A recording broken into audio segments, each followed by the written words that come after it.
You know, the greatest thing that's ever happened, I think, most humbling, Make-A-Wishes. You get called up, a great foundation. Some poor dying kid, for whatever specs, by all the metrics of modern science, he's probably not going to make it. And so he gets a wish. A lot of these kids are really young. They don't know what they're asking for. One of the ladies told me that one kid wanted to be a superhero. So they dressed him up, took him around the city, he solved the crime, they brought him into a city council meeting. You know what I mean? Like, they're kids. And when you get the call from them that, hey, this is, some kid wants to meet you because, dude, it's a reckoning. Because whatever you think you've done that's cool, in that light, you realize it's not. It's not. You are officially a fraud. I skate, I roll around, I do tricks, right? I do maneuvers. What is that? Magicians and prostitutes do tricks. And you go meet these kids and I'm terrified. And it's always the parents. They see you first because they're waiting outside the hospital. And you're like, oh, it's embarrassing because you're an adult. You know that he's looking at you and going, you? And I'm like, it's your kid. But it's actually not that way. Because they meet you with these loving eyes, like, I don't give a crap who you are. My kid wants to see you. Make your way to the hospital room, man.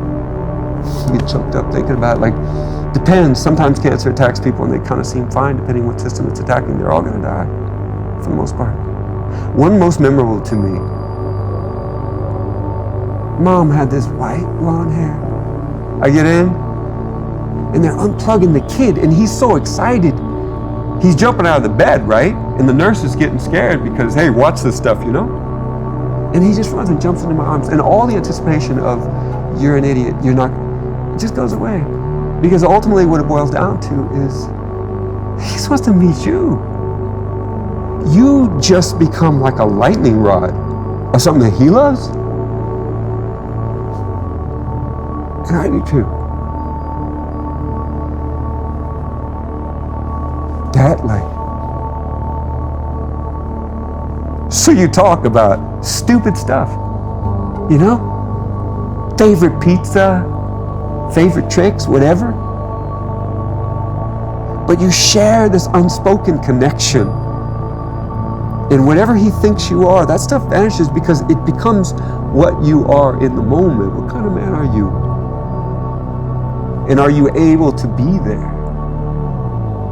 And that is something that I take with me with age, with success, that what you do in these reflexive couplings shapes you. You shape it, it shapes you. You don't disconnect from that. You just tumble forward. Over time, you become what you do.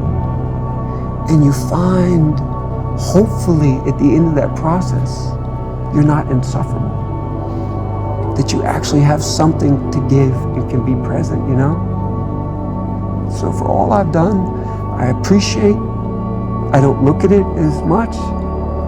It's a long time ago. I go out, like, believe me, I'm going out after this. I'm going out tonight. And I'll go out because I have something right now I can do. I'm close. And if I do something, if I get it, I'll film something, and that'll mean everything to me, and I will.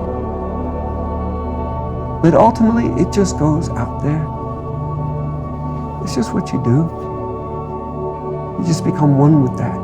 I think that's been a key for me of why I've been able to sustain this fire that's so seemingly easily quenched.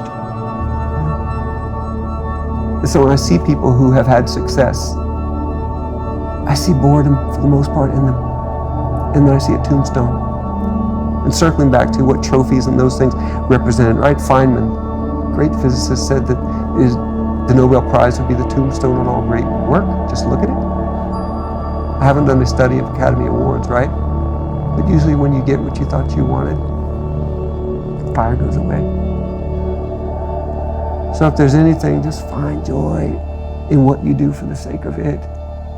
And then recognize how you're being shaped in the process, and hopefully you become a better man through it, you know?